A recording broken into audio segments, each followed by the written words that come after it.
Welcome back. Just in case you joined us, you're just in time for KBC News Check. We've done the first hour, and on the second hour, we would like also to weigh in on the U.S. presidential election. This is why U.S. and our foreign policy mostly have to align so that we may benefit from that as well. And also, a number of our diaspora brothers and sisters are in the United States. Remember, during COVID, we had the diaspora remittances being the highest foreign earners. Just show you how we cannot just watch the U.S. election as the world watches Kenya's election.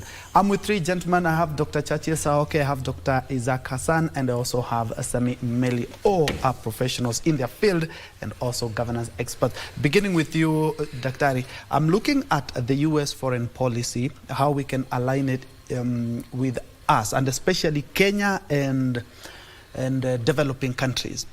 We had our president in, I think it was in June, May-June, there in the United States, just talking about the partnership that we can benefit for mutual benefit for the two countries, which could be the safer bet, if you ask me.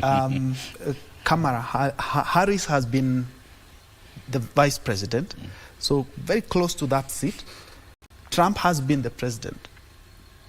You know, Kenya is a very strategic country in the region, and especially for the West. You know, U.S., U.K., and many, Germany, most of the Western powers.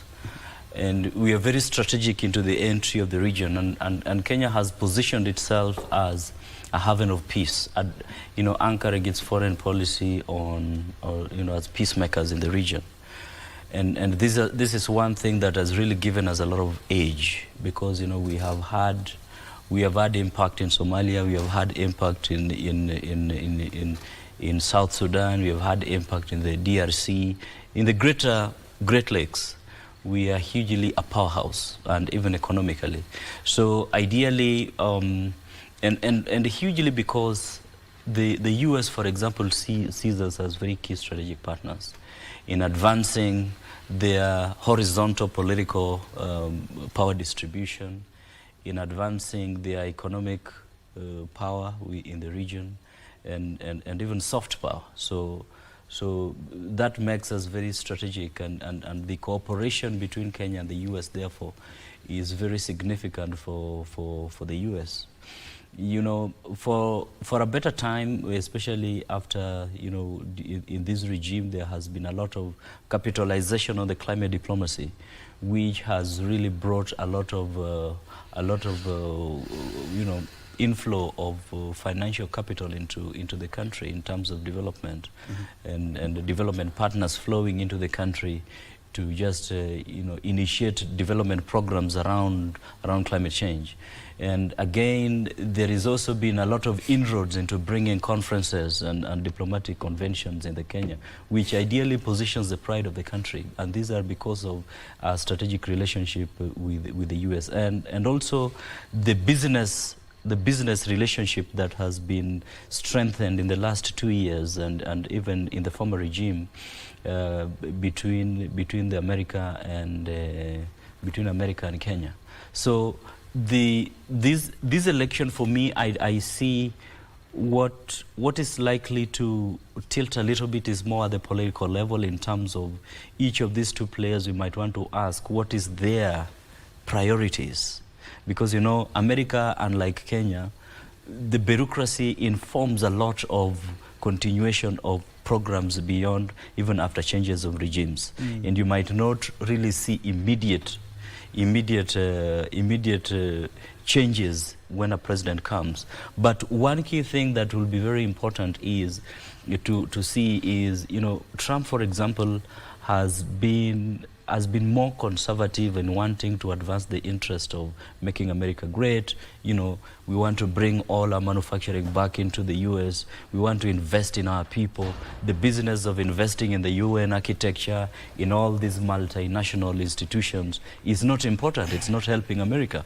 So, and from global diplomacy, we gain a lot from these, from the fact that they put a lot of money into these multinational institutions. So if he advances that, and signs of policies that institutionalize it, then we are likely to see a lot of shrinking of the benefits that come from some of this development funding. The other side, Harris is likely to continue on with what Biden is doing in emboldening the leadership of the U.S. in the globe and ensuring that they are able to fund programs around the globe to show that they are the unipower. Yeah. And Doc, I'm looking at foreign policy, which more or less is a little bit dictated by how the heavyweights, how their foreign policy is. I'm saying this because we are looking at, for example, the war in Ukraine.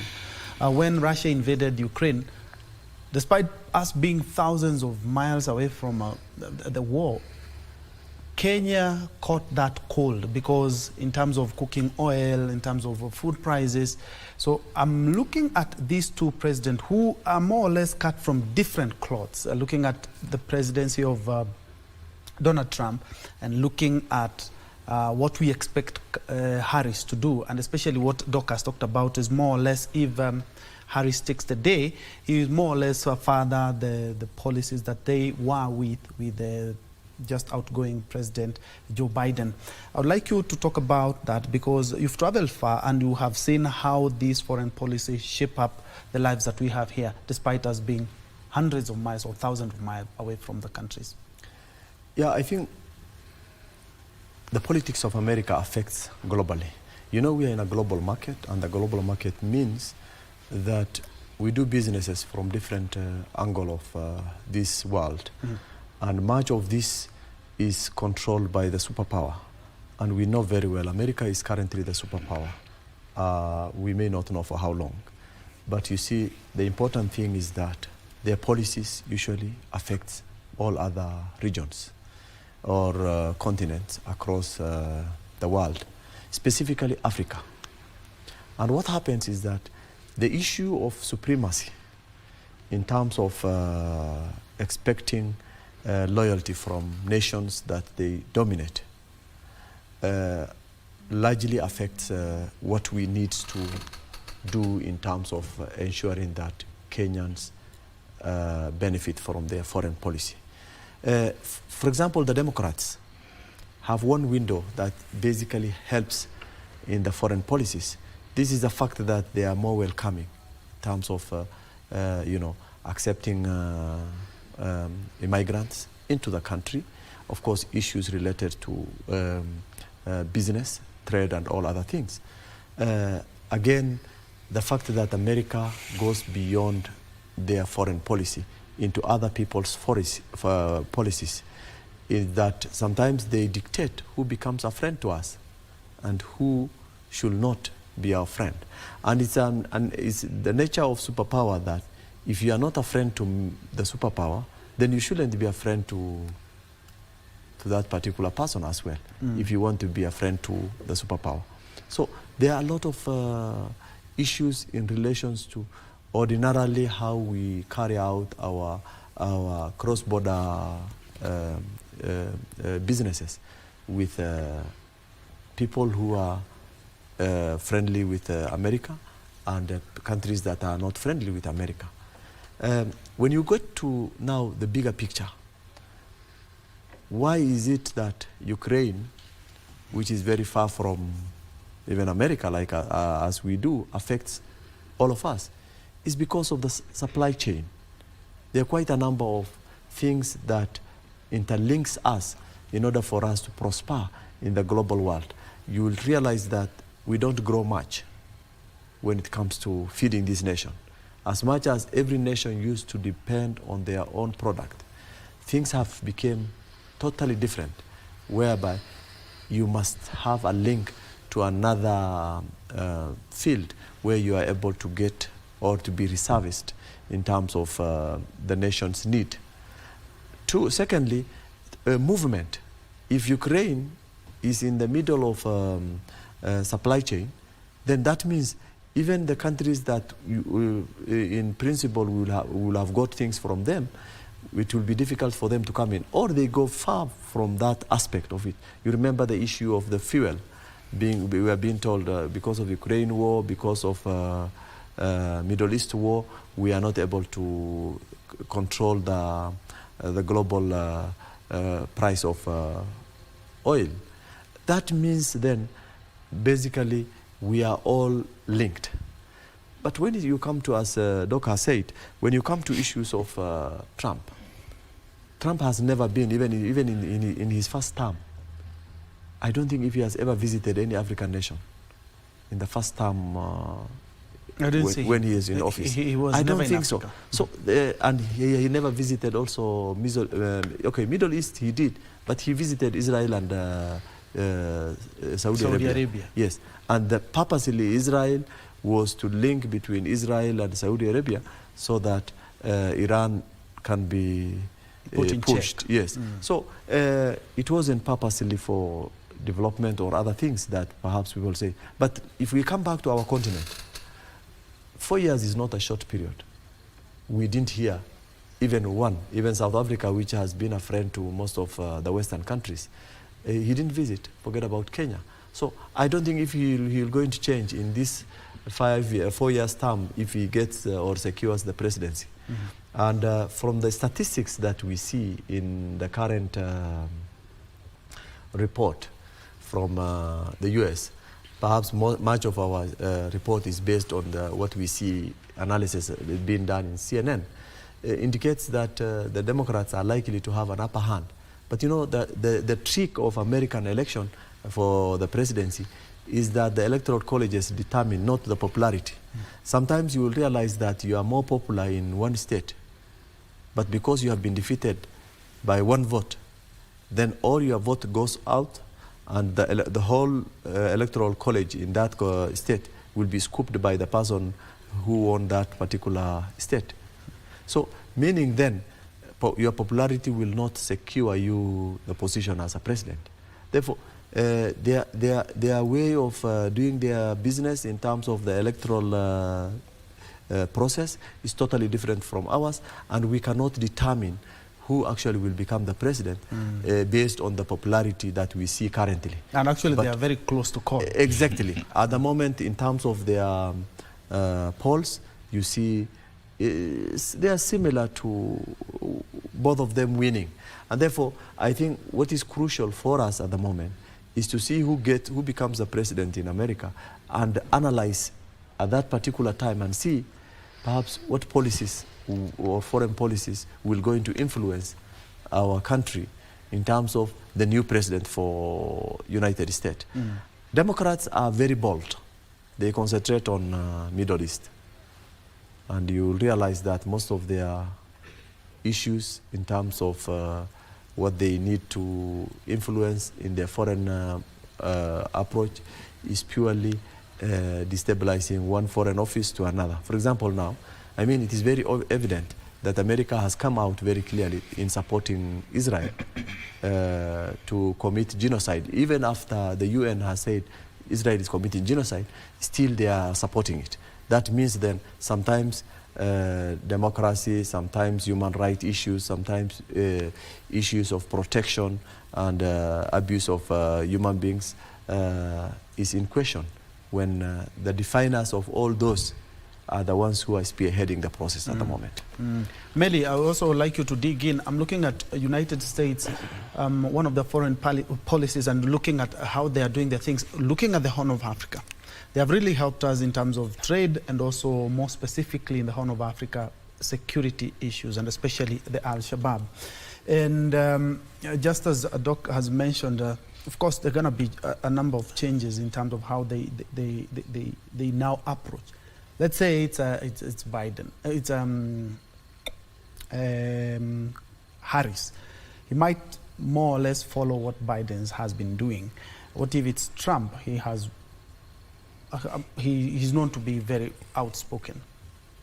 I would like you to touch on that. And also in regards to, we have Kenyans, of course they are United States citizens, but they are born Kenyans who are also vying there, just to show you what opportunities are there in the land of opportunities. Vying for civic seats. Yes. US elections are actually like a world elections because it has a lot of influence in world politics and world economies. First, considering that the US dollar is almost the biggest currency that is used in trade all over the world. But looking at the two parties, the Republicans and the Democrats, Republicans are more of capitalists and Democrats are between capitalist and socialist in a way. But when you look at the person on Donald Trump himself, he has been a hands-on president. His word is like a policy. But I want to look at the AGOA, an agreement that is on African Opportunity Act that assists African countries to access the US market in 19,000 products, actually duty-free. We are looking at our EPZ zones that supply products to the United States. If Trump was to come in, for example, he might come up with other policies that might suppress that that agreement, because you look at Trump saying, buy America, build America. He doesn't believe in products coming out of America. You could hear him talking about Chinese products, what. So he is after building America. And if you look at his foreign policy, he visited 19 countries in his term before the COVID, and none of them was an African country. So if there was a black state, is actually in the Latin America that perhaps he visited for 3 days. But all the others were concentrated on European countries, Japan on the other side. He went to the Vatican at some point, France at some point. So his influence may not be actually pro-African, but the stabilization of the warring zones. He said, you know, I'll pick a call at White House and call Putin and tell him stop this. You see the way he says it. I'm looking at a situation whereby he will play a very big role in calming the storm that is in the northern side, the wars that is all over. And if you look at even the Israeli war, mostly Israelis, in as much as they make their own weapons, majority of their weapons also are American in a way. So they have always looked at America as the big brother. So it can always, perhaps the war may escalate or reduce depending on who comes in. But if you look at Kamala Harris coming in, she might continue with the Biden, as my colleague has said, the Biden policies, and most of the Biden policies are also Obama policies. People are saying if Harris comes in as president, perhaps it will be Obama's 4th term. And you have seen the Obamas actually being more vibrant in the campaigns than any other president in the U.S., retired president in the U.S. You'd see Obama going to Chicago, the first lady going to Illinois on this other side. They are traversing America like it has everything to do with them. But if I may dig into the impact of the Ukraine, the Russian war, the US, look, we don't have enough, as Doc has said. Most of our wheat comes from other countries. The wheat we grow locally we don't have surplus. In fact, we have a deficit. So Ukraine brings that wheat. In our agriculture also, wheat and several grains and several other flour, agricultural products. Looking at also the agricultural industry where phosphatic fertilizer come in, the urea, they also come from Russia. You remember the donation that came and disappeared midway, and at the end of the day we got stones in bags. Perhaps the ceasing of that war may help us stabilize in the prices of agricultural inputs, of the prices of food products. So we are looking forward to a president who will calm the storm a president who will be pro-Africa, promote African trade with the US. Otherwise, if the policies were to change, because right now we don't know Trump's policies. He has no agenda, actually, you can see. His agenda is in his mind, unlike Harris' agenda, which is in the pen and paper. His is still, you remember the one, 25? Yes. Yes. It is still a plan that he has never put on the table. So American politics affect us. American politics affect even our political life. American politics affect our economy. And looking at our dollar, at the moment, the dollar versus the shilling, right now is at 128. Perhaps once things stabilize and the dollar is not in a very high demand, then perhaps even the shilling will stabilize. And away from the dollar, I'm also hoping that our politics will come to a point where right now the US are over 330 million people, but the campaigns are so muted. But in Kenya, a year, 2 years to election, we are on fire. Yes, there was something I forgot. Yeah. There is a second American base that they are seeking to have in the East African waters. When Trump comes in, remember, that will be implemented without question. Others, you see, the Democrats are still using democratic means to get it in negotiations. But I'm sure Trump will just say, we need a base, and it is at this point, and it will happen. Yes. Just in case you joined us, you're just in time. This is KBC News Check. Many thanks for keeping us company. We're looking at the state of the nation, and the U.S. over 71 million had already voted in the early election, but today is the D-Day. Kamala Harris and Donald Trump, Republican and Democrat.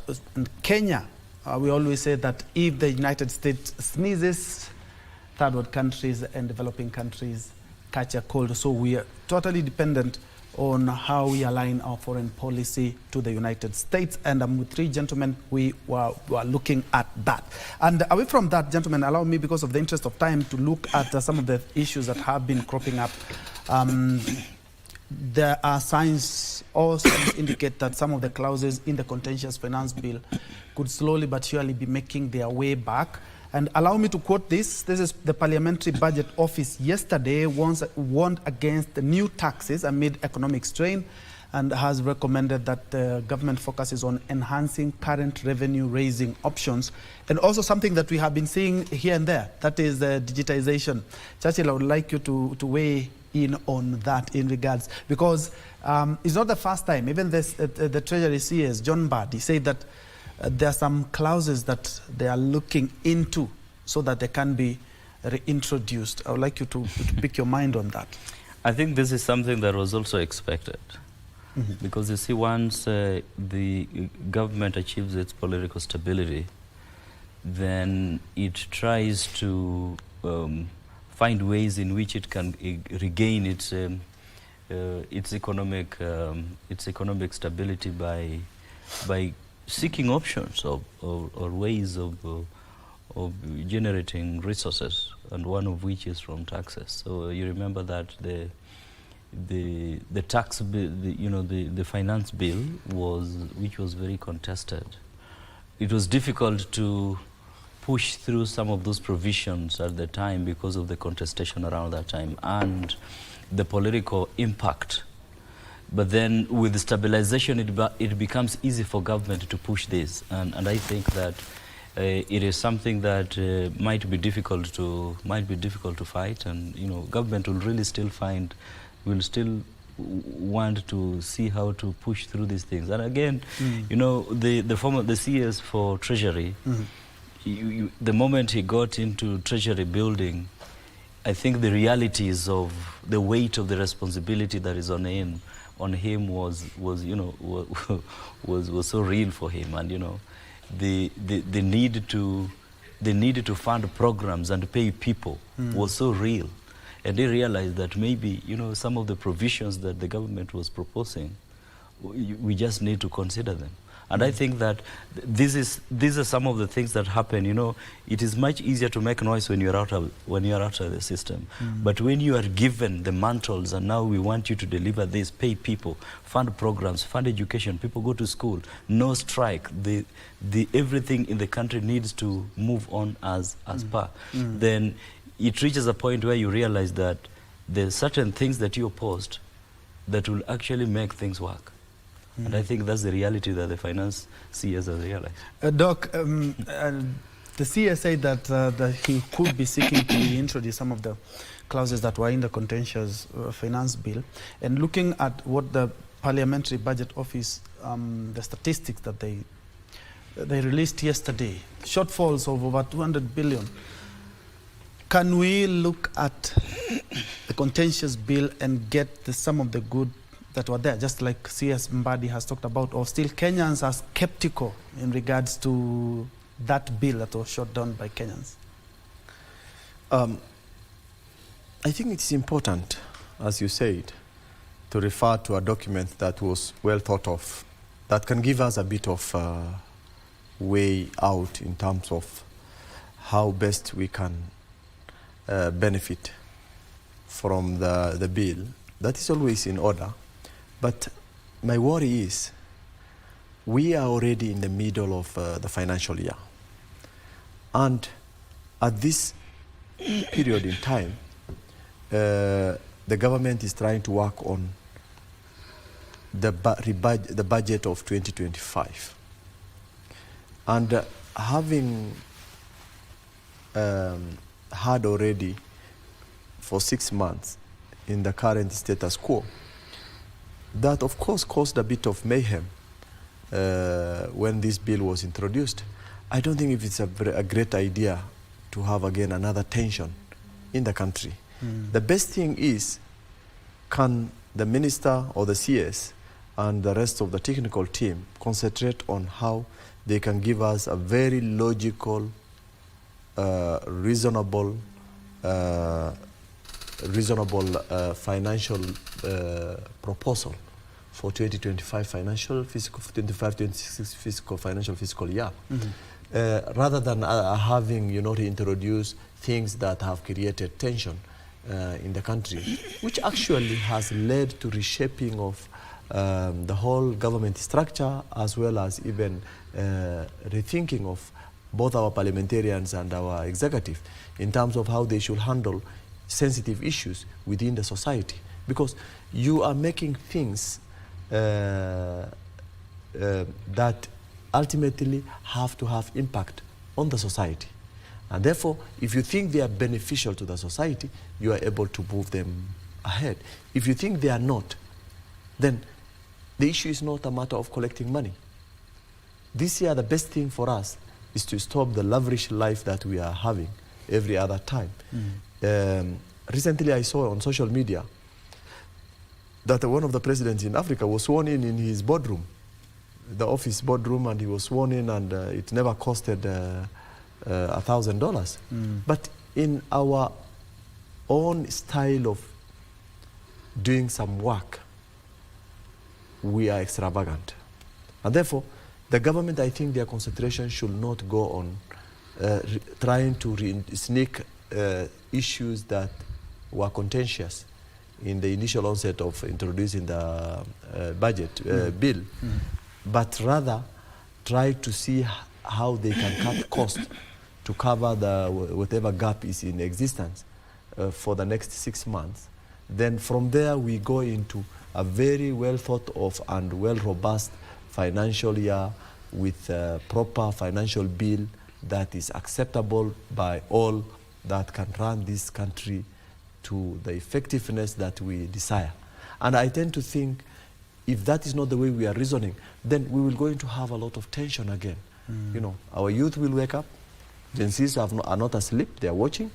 It's a matter of just someone saying, I think enough is enough. And it just wakes up. Therefore, I think my take on this is that I think CS Mbadi should think of how smartly he will package his 2025-2026 financial bill so that we are able to understand, conceptualize, prepare, and then by the time they are taking it to Parliament to be passed, we are already conversant with it. And if there are issues A, B, C, D, this will be addressed even before it gets to Parliament, or at the time when parliamentarians will now give opportunity for public participation. Meli, the Parliamentary Budget Office has warned against new taxes, and it has given more or less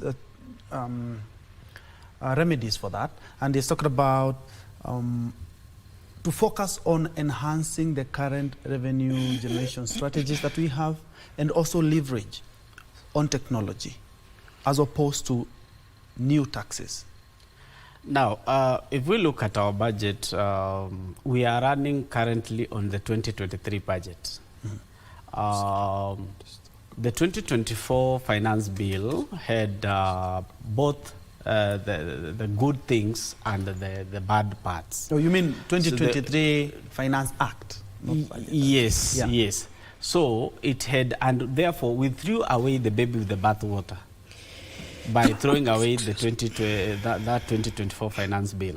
So I think the Treasury needs to re-strategize and see of ways of collecting more without changing any new laws, because I am sure there are people who are not paying taxes and running businesses. The employed people in this country are not lucky because theirs is deducted at source.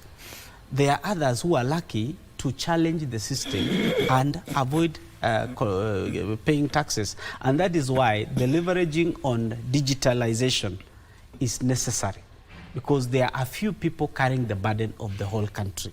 I think that is what the CS is saying. If you look at our budget, we collect around 2.2 trillion. It was said 1.1 trillion goes into repayment of debts and loans. Then we are left with 1.1, which 700 is on the current expenditure or paying of salaries to government civil servants. Yeah. Then we are left with around 400, which the counties need the entire 400. So the national government is left with nothing to run its affairs. And remember, all this, we are not just paying, we have infrastructure which has stalled and other government projects that have stalled because there is no funding. The president was so categorical and saying we are not going for more loans. Unfortunately, we are seeing even 78 billion coming in the last 1 week from IMF. I think the government has been forced to go back into loans, because what is collected is not enough. We need a bill that guides them on how to collect more. Otherwise, they cannot use the old bill to collect more, which it doesn't state the same. The digitalization. So if we were to wait for another 6 months, remember, coming January, they need to employ those teachers. They have advertised their spaces. They need to absorb the interns, nurses, and clinical officers. They need to absorb them. And where will the money come from? Because Kenyans should understand one thing. The government runs on taxes. If not taxes, then we go to treasury bills and bonds. If it is not there, we go to grants and loans, which is another one. We are subjecting our leadership into that. But the leadership also should show us the prudence in how they spend their monies. How can a swearing in of a deputy president be such an occasion where there are state-of-the-art tents around, there are chairs which I've never seen in another function. Fuel guzzlers as well. Fuel guzzlers coming around. The thing should have been done at State House, in the president's office, or Arambe House, which is already equipped. The deputy president would have taken the oath. There was no different oath being taken. He should have taken the oath and start working, because that is what we expect. We have 6 months to the next financial year. What are we doing? Are we looking at the Finance Bill 2024? What if we arose again tension in the country, as Daktari has warned? They have to be very careful in what they do. At the same time, public information. Kenyans are getting propaganda left, right, and center, but the government is saying nothing that is substantial. We want enough people who are able to disseminate government policies to the people at the lower level. I'm sure even the chiefs don't know what is going on. I'm sure the DCC don't know. And those are the people who hold barazas and explain to the people down there, other than just arresting Kenyans and putting them in cells. I am looking forward to a country whereby the police can warn you that you have done this mistake, but don't repeat it. But ours are trigger happy. They want to put you in handcuffs any minute they get you. This country cannot grow if we are just money-centered. Every other thing is all about money. Look at the people you are getting the taxes from. Yes, look at the people who, the unemployed youth. Do you think it makes value when a degree holder is cleaning the streets down here? Which the line he didn't study. Somebody who did medicine is cleaning the streets, I think, under kazi kwa vijana. It doesn't make sense. We should be able to generate income in a more humane way. Explain to those people who are not paying taxes that this country runs this way, and this is what we need to do. Appeal to them. And Kenyans are good people. They donate. You wake up one day, you find yourself in a WhatsApp group, you understand the story that is behind that, you donate. Kenyans cannot refuse to run their own country. But the way we are being explained to, sometimes it looks like it's a must, it's by force. No, Kenyans are good people. They are hospitable people. They will understand. Even if one day we realize that the loan is too much, we can even donate. There was a time Moi used to do Arambes for vijana, and we contributed money at KICC. You remember that? I'm quite sure Kenyans right now are quite Kenyans pressed, can do that unless the leadership becomes serious. We want to see corrupt individuals being prosecuted. We want to see them being jailed. And if they want a law, we can pass a referendum within 1 day or 1 week, and we say any corrupt fella should be dealt with this way, and it's summary. We summarize that story. Otherwise, you see corruption cases going on and on and on. Somebody goes to prison for 1 week, he comes back, he appeals, and which Kenya are you talking about? No, Kenya can change. We can change this country, and that is why we are opinion shapers for now. Yes. Baby steps for now. Yes. Gentlemen, because of the interest of time, let's look at the equitable share of counties. It's not the first year, the second year, the third year that we have had issues in regards to how the funds are being disbursed. We are having counties having to borrow to just do what the national government does when it's in a financial fix, borrow. And these loans, let's be very honest, they're being paid by Kenyans. I remember Governor Barasa saying that he had like 2 months that I had not got about 70 billion Kenya shillings in regards to that. And that not only derails development, but also in terms of recurrent expenditure. They are having a hard time going for commercial bank loans. Yeah. I think this conversation around the revenue distribution across country, across the counties, has really been it's come over and over again, especially when the discussions on how to share the revenues is almost. And I think that as a strong advocate of devolved systems, I have occasionally, in many occasions, advanced the cause of over and above what the counties get from the national government. The need to look at diversification of the revenue streams for the counties. On-source revenue, right? Exactly. And I think that, the conversations around the on-source revenues is always here, but then, there's a lot of obscurity around it. And even for the counties that are already having some of the alternate income generating sources, the transparency around it is not very good, and accountability is also not very good. Some of them use some of this alternate revenue collection as sources for corruption. And I think that it is important, yes, the national government should be able to advance the revenues to the counties on time. But then again, the prudent use of these resources, and at the same time, the counties looking at the sustainability model of funding their operations and their developments is very important for me. And I think that you know, the transparency around the on-source revenue is very important and crucial.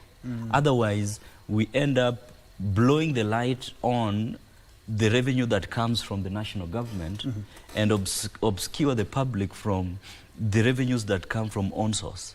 And therefore, these on-source, which could be used for creating sustainability financial model for the county, ends up getting into people's pockets, and then we only focus on what comes from the national government. So I think there should be a honest discussion around this, and counties also need to come out and be honest with the public on whether they take, you know, the collections they get from the parking and all these kind of things.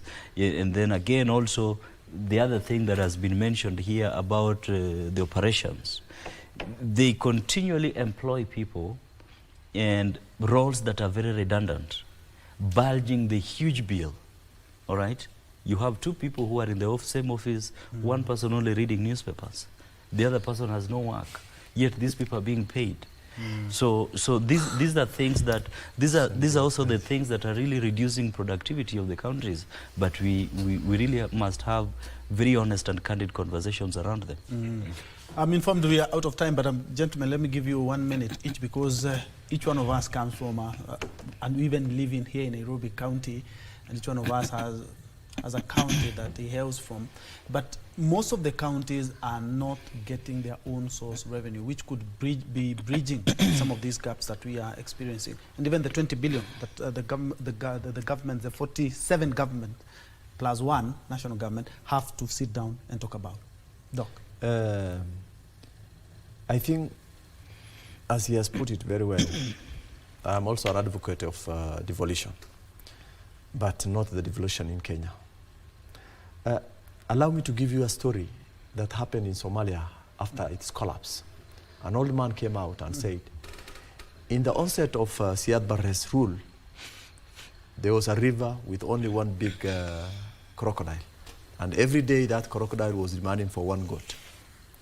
And the people who were living there decided to plan on how to remove that obstacle, because they were tired of giving out their goat every day in order for them to get their water from the river. When they killed, little did they know that there were 12 other crocodiles who are not coming out to demand for anything, because it was suppressed by the big crocodile which was there that they were feeding. So when that died, 12 of them came out. We are going through similar situation where we had a country where corruption was at the top level. We only had the national government which were corrupt. And then we opened 47 other corruption centers. Why am I saying that? The money that is given to the counties is actually sufficient enough to run that county.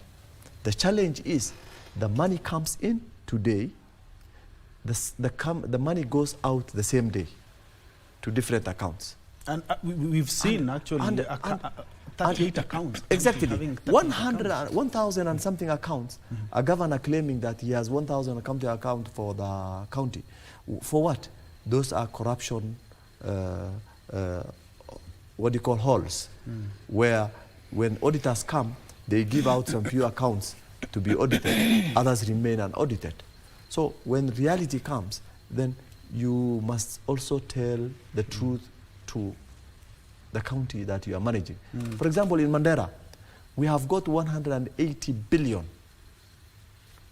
so far, 180 billion from the time devolution started, or 200 and something, if I add other development and other partners who have, and grants and all those things that have been added. Mandera County was much better when it was under national government than when it's under devolution. Few individuals have enriched themselves. They have built estates in Nairobi and other parts of the world, and the county still remains a village from the onset of when it was devolved And people celebrated when the devolution went there. But little did we know that devolution will going to destroy the people of Mandera County. Okay. You will find a governor having multiple estates in a different names of other people in Nairobi and in Dubai. You wonder, where did he collect that money from? You will find an MCA with an estate in Utawala. You wonder, where did he get that money from? And recently they were demonstrating.